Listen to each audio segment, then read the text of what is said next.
স্কুলের জায়গা দখল করে তৈরি হয়েছিল বিলাসবহুল তৃণমূলের দলীয় কার্যালয়। দ্বিতল এই কার্যালয় ছিল নিচে কর্মীদের বসার জায়গা, উপরে ছিল তৃণমূল নেতাদের আরাম করার ব্যবস্থা, ছিল ঘাট, গদি, বালিশ, আরাম করা ঘর সহ দুটি ঘরে দুটি এসি সহ অন্যান্য সামগ্রীও ছিল। ওই কার্যালয়ে মজুদ ছিল গরিব মানুষের জন্য কাপড়, কম্বল সহ বেশ কিছু সামগ্রী। ঘটনাটি বীরভূমের পুরন্দরপুর হাই স্কুলের ঘটনা। রাজ্যে তৃণমূল ক্ষমতায় আসার পর 2017 সালে স্কুলের জায়গায় গড়ে উঠেছিল তৃণমূলের দলীয় কার্যালয়। তৎকালীন স্কুলের প্রধান শিক্ষক তৃণমূলের ভয়ে রেজুলেশন করে ওই জায়গা দান করা হয়েছিল। বর্তমান সরকার ক্ষমতায় আসা স্কুল কর্তৃপক্ষ নড়ে চড়ে বসে। ভূমি দপ্তরকে বিষয়টা জানানো হয়। ভূমি দপ্তর থেকে ওই জায়গা মাপ করে স্কুলে ফিরিয়ে দেওয়া হয়। আজ সেই দলীয় কার্যালয় স্থানীয় মানুষ পরিষ্কার করে আজ থেকে তৃণমূলের দলীয় কার্যালয় ক্লাসে পরিণত হলো। আজ থেকে ওই জায়গায় শুরু হলো পড়ুয়াদের পড়াশোনার জায়গা। স্কুলের জায়গা ফিরে পেয়ে খুশি পড়ুয়া থেকে শিক্ষক শিক্ষিকারা। খাটের তলায় দেখুন আমার কিছু আছে কিনা।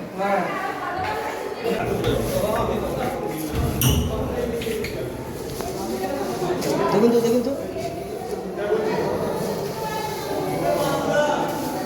এটা এখন স্কুলেরই অনেক বছর পর ওই পার্টি যাওয়ার পর কালকেই সব মেপে টেপে যাওয়া হয়েছে। কি দেখলেন? যা দেখলাম আপনারা তো দেখতে পেলেন, সব ঘরের সব জায়গাতে একই কালচার। ওই যে রুমের ভেতরে বেড, এসি থেকে সবকিছু, ওখানে সমস্ত দানের যে কম্বল সেগুলো অব্দি রয়েছে। এই ফিরে পেলাম, এটাই আমাদের আনন্দ যে আমরা এটা ফিরে পেলাম আমাদের স্কুলের জন্য। হ্যাঁ, আমি যতদিন থেকে এই পার্টি অফিস তৈরি হয়েছে তৃণমূল আমল থেকে, তারপরে এই ফিরে পেলাম এই পার্টি আসার পর। সেটা হেড স্যার বলতে পারবেন, আমি তো স্কুলের টিচার। অনেকটাই সুবিধা হবে, এত বড় বড় রুম, আমাদের তো এমনিতে স্টুডেন্ট সংখ্যা অনেক বেশি, তো এটা ফিরে পাওয়াতে আমাদের অনেকটা সুবিধা হবে। আর এটা তো শুনলেন স্যার বললেন, হেড স্যার যে শ্যামাপ্রসাদ মুখার্জি ভবন করা হবে। কি নাম আপনার? সুপর্ণা বসু। আপনি কোন বিভাগে? আমি বায়োলজি পড়াই। বিদ্যালয় এই জন্মলগ্ন থেকেই এই ভূমিদাতারা এই বিস্তীর্ণ অঞ্চলটি দিয়ে রেখেছে। এর টোটাল জমির পরিমাণ 34 শতক। তো উনি 2017 সালে তৎকালীন শাসক দল তৃণমূল কংগ্রেস বিদ্যালয়ের কাছ থেকে জোর করে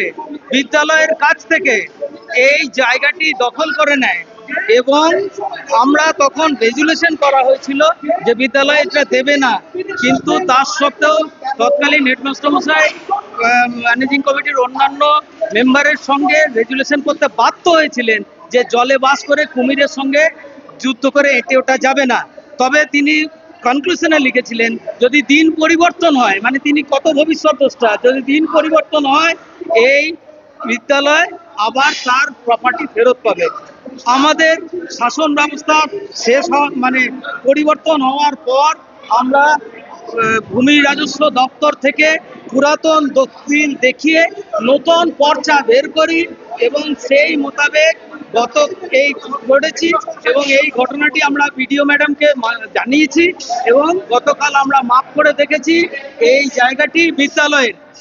সুতরাং আজকে আমরা এই জায়গার আমরা দখল নিলাম ওই রেজুলেশন বলে। স্কুলের সম্পত্তি স্কুল ফেরত দেবে। লেখা হয়েছিল যে জলের থেকে একদম আমি দেখিয়ে দিচ্ছি রেজুলেশন বুকে লেখা আছে জলে বাস করে কুমিরের সঙ্গে বিবাদ করা সম্ভব নয় এবং সেই জন্য আপাতত এইটাকে আমরা আমাদের দাবি থেকে সরে আসতে বাধ্য হচ্ছি এবং তার কনক্লুশনে লেখা ছিল যদি কোনোদিন শাসন ব্যবস্থার পরিবর্তন হয় তাহলে বিদ্যালয় তার পুরনো জায়গা অধিগ্রহণ করে নেবে। কি নাম দিচ্ছে ভবনটি? ডক্টর শ্যামাপ্রসাদ মুখোপাধ্যায় ভবন। আজ থেকে ক্লাস শুরু? একদম, এই পরিষ্কার পরিচ্ছন্ন হয়ে গেলেই আজ থেকেই ক্লাস শুরু হবে। আপনারা দেখতে পাচ্ছেন আমরা কোনো লেবার লাগাইনি, আমরা এলাকাবাসী স্বতঃস্ফূর্তভাবে স্বেচ্ছাশ্রম দান করে এটিকে পরিষ্কার করে দিচ্ছে, কারণ তাদের ছেলে মেয়েরা আমাদের স্কুলে প্রচুর সংখ্যক ছাত্রছাত্রী, বর্তমানে 1962 জন ছাত্রছাত্রী আছে। তো আমাদের ভবনের সংকুলন হয় না, এটা পেলে আমাদের অনেক সুবিধা হবে। আমরা রেগুলার ক্লাস করা হয়। আমার নাম শান্তনু আচার্য, আমি এই বিদ্যালয়ের সহকারী প্রধান শিক্ষক এবং বর্তমানে ভারপ্রাপ্ত প্রধান শিক্ষক।